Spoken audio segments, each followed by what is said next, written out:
this recipe really helps a lot with keeping your carbs down, keeping your glucose down, because you know it's all veg. There's no baked potato or French fries or anything like that in it. It's basically taking what you got in the garden and making a soup and using it instead of all the beef and everything you could add to it. You have a great golden stock, which is here, which makes it so much better. And you can always add in the things at the end. You know, I would also recommend doing like a soft-boiled egg, you know, kind of faux-ish kind of a finish and stuff too. You can do whatever you want, but basically I've just given you the ingredients to start off something with a great foundation that's nice and healthy, and then makes your body say, thank you for feeding me. So let's see how it gets put together. All right, so now I'm going to show you the ingredients so that you can get started. So first of all, I got my onion here. It's a little more, you notice, than the recipe says a small onion. I got a big onion, so I'm making some for some extra people. I got 4 sticks of celery cut kind of on the bias. I have half of a cabbage, which I sliced kind of thinly. Some of the stuff on the bottom's thinner, I guess. And then I have the peppers for the color and stuff. I got 2 quarts of spinach, and I also have another 5-ounce frozen spinach that I'm going to put in later to make it look how it did in the video. And I got my nice big fresh shallot and about 6 or 7 cloves of garlic. I got my smoked paprika and black pepper to taste, and I got some the topping for later for, you know, garnishing on the top. You know, I love that. Is some of the shredded beef that I made out of the Insta Pot when I got all this stock. It's delicious. Another nice little thing would be a couple shots of some fish sauce and a little bit of goga jeans. It's hot, sweet, kind of warming. Don't put a lot to where it would make your soup super spicy. But you know, that's basically the ingredients. And the star of the show is this 2 quarts of beef stock that comes from when you sear and braise a chuck roast in the Insta Pot, which is just a great source to make beef stock, and you have all the vegetables already. We had an Italian one, and then we had a Mexican one, and so those combined really made like a double whammy delicious stock. I add extra beef broth into it to get it to 2 quarts, so it's not so salty. You notice there's no salt here, so you just want to like watch the salt that you put in there.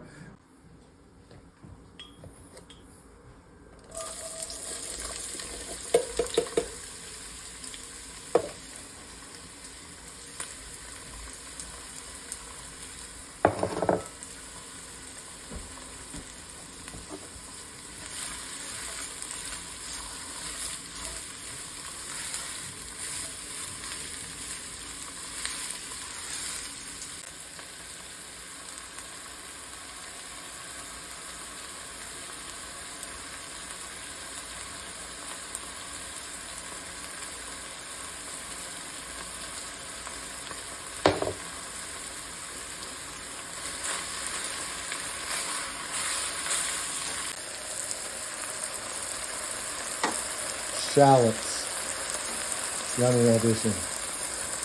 Peppers, and 7 cloves of garlic. And now you just cook this until it gets fragrant, which takes like a minute or 2. See how the vegetables aren't burnt? You don't want to burn them. This is called just cooking them until they're translucent.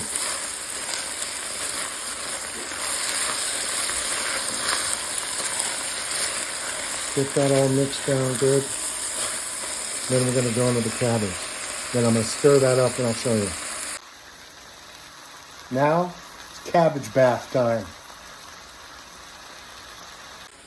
So what I like to do when this is happening is kind of get a pair of tongs here and then dig down deep for your aromatics and kind of get the cabbage to all get bathed in here.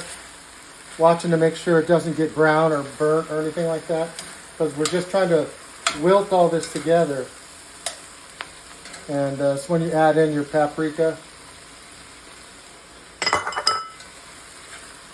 to get that warm, smoky. This smells so good right now, you don't even know. I wish there was smell-o-vision. So I'm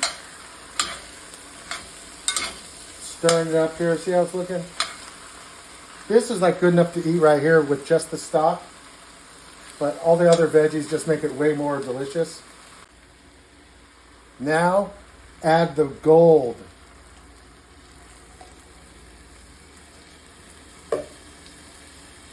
Like I say, this is about how much I would make on the recipe, just for the two or three of you. But I'm making a double dose. I'm gonna send some of this over to one of my friends who's ailing. So you just get this going and follow your recipe, because now you're just gonna bring it to a simmer and then cover it and let it simmer cracked for like 15 or 20 minutes to get the cabbage tender. And then I'm gonna put the spinach in. And then, done, bro. Yeah. Now we're just waiting for it to come to a little simmer now.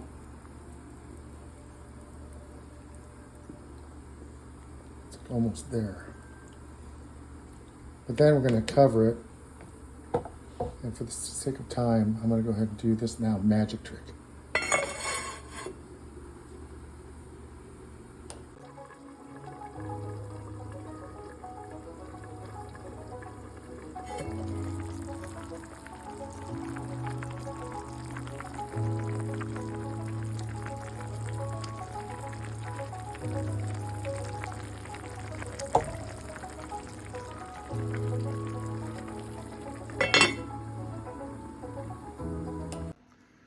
So many years ago, when I was a prep cook down in Santa Clara in Saratoga, I worked at a restaurant that I was so happy to work at. It was called D'Artagnan's Restaurant. I was a grill cook there, basically a prep cook that grilled during the dinner line. And it was like walking into Bon Appetit magazine every time I went to work.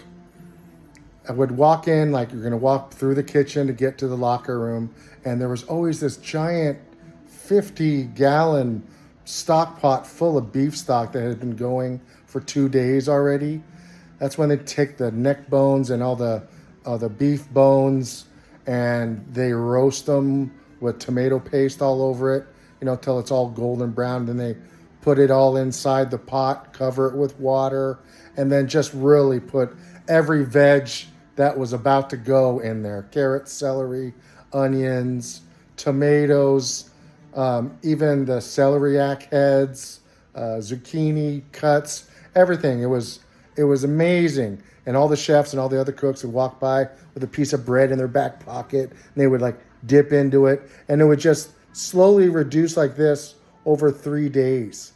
So finally, when it was time to take it all out, they'd have to turn it off and let it cool for like at least 12 hours. So yeah, somebody in the morning's coming in and taking care of your stock all day for you, as well as working the line, doing the salad prep, doing all the other kind of stuff, and just basically making things behind the scenes really happen. When that stock was done, I was telling you it reduced like that. They reduced the whole pot all the way down to about a quarter, and that was called demi-glace. And then they would pour that and strain that out, and when you get an order for something, you would saute your garlic and butter and shallots in a pan, and then deglaze it with wine or whatever the dish is they were making. They would take that fresh demi-glace into that pan and wine and aromatics, and it was just so delicious. And it would even thicken down more till it thickened up itself. That's amazing, because the marrow in the beef bones would make it thicker. And that, my friends, was called bordelaise. And if you look it up, it's old school. It goes way back to the angels of culinary school and the French. Shout out to the French and their gastronomic ways, and how the rest of the world followed. And even today, these kids now are still using the classics and using them as a base and adding more and more style and personality to food. And that's what food's going. I hope you enjoyed today's video. If you liked it, please subscribe, like it, send me some comments, tell me how I'm doing. This is like my 8th video or whatever, and I'm retired, so I'm having fun coming up with content, and I love to hear from you. So thanks for watching, and we'll catch you soon.